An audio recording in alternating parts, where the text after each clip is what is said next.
Hello, everyone. Welcome to the very first podcast about Frida to ever exist. Well, podcast ish. I'm Leticia and I'm from Brazil. Brasil. Here, we'll be discussing for the next few episodes all of Frida's albums, our favorite songs, her voice, the production, sharing interesting info and stories. We hope you like it and join us in this project. Now, why am I saying we and us? Let's get to know the other half of the podcast. Hello, this is me, Lilian. A few of you might know me as Leah. I am not from Brazil, but from Mexico, the Fernando and put on your white sombrero line. I am very happy to be part of this magnificent idea. So welcome you all and thank you since now for being here and listening to us. Sure, we'll have lots of fun. For this first episode, we'll be discussing the first album released by Frida, named simply Frida. Released in March 1971 and after the success in Sweden of the single Min egen stad, sorry Swedish people hearing, the album was re-released in October of the same year to include that song. Her contract with EMI had just expired, then she signed with Polar, where her fiancé Benny worked. And it was him the producer of her first album, plus he played the piano on it. And speaking of which, I remember having read about Frida becoming a polar singer and how, meaningful it was because after all, she was Benny's fiancé.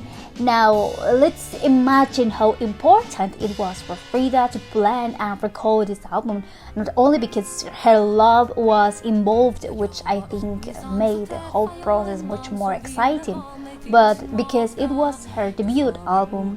Exactly. There it is already one of the main reasons why ABBA's music is so perfect. I mean, love. And I'd like to remember here the song Jag är beredd. Well, sorry again, Swedish people hearing. I absolutely love Benny's piano on that song, so present, so loud.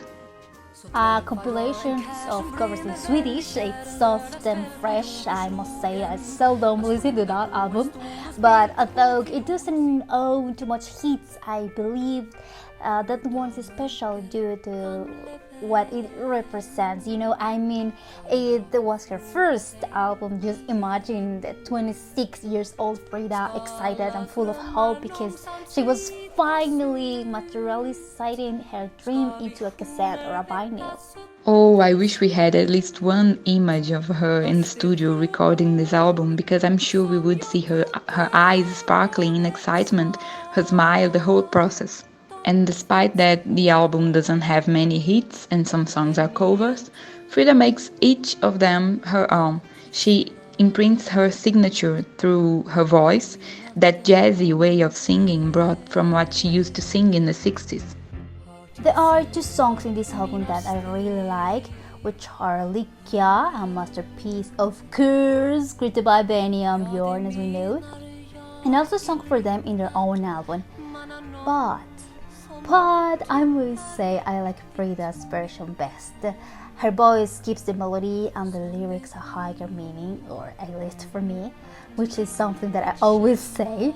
And I also really like, as a performance Swedish, I am gonna put a screenshot of the song so you can read the title because it's indeed long.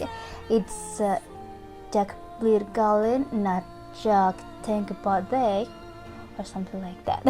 And an extra would be Antonov Tist Not, which I've always loved in its original version, which is the Sound of Silence, and listening to Frida interpreting it is of course a pleasure. Yeah, I have to agree with you, Leah, about Lycka. I prefer Frida's version too. The other song you mentioned, and I went there to try this title, has beautiful lyrics. I must say that when I discovered that Frida made a version in Swedish for Sound of Silence by Simon and Garfunkel, which was the third you mentioned, and this one I will try in Tone of Tystnad. I almost screamed of happiness. I love that song so much, and having it with one of my favorite voices is incredible. Another one I would like to mention is Suzanne, a cover by Leonard Cohen. I'm not exactly a big fan of him, though I listen to some of his songs from time to time, but there is a cover of the song Suzanne by Nina Simone. She has a special place in my heart, and I instantly started randomly imagining that it would be wonderful to have a duet with Nina and Frida. Also, sorry here, Frida, but out of the three versions, my favorite is Nina's. Oops.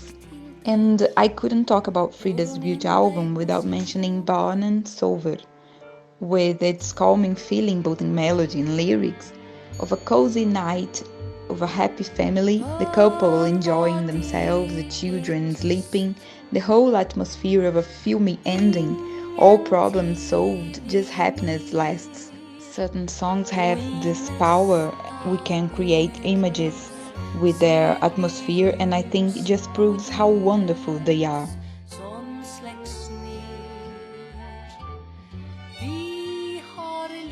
In general, I love the album. I must confess though that I may have taken a little longer to get used to its style because I'm definitely not attached to jazz music. I actually don't know what happens to me, as at least two of my favorite musicians had part of their careers into jazz.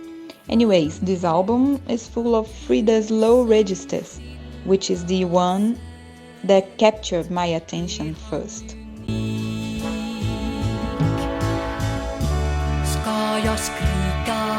Sweet, sometimes sad, sometimes happy. She says she's not so good at telling stories through her voice, but I'm not quite sure that I agree. What do you think, Leah? Frida is so modest. We all know that. And I can tell. And Frida, love, if you're listening, take note, please.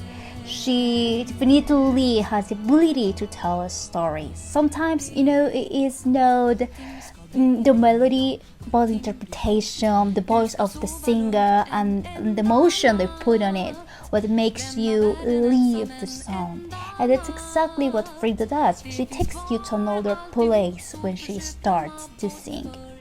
And while talking about jazz, I've always considered it as a very fancy genre, and Frida singing jazz is both fancy and sexy, honestly.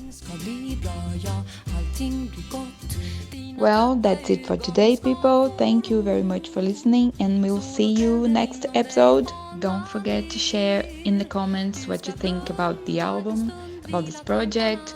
We are anxious to hear your thoughts. Thank you. Bye bye. Bye bye.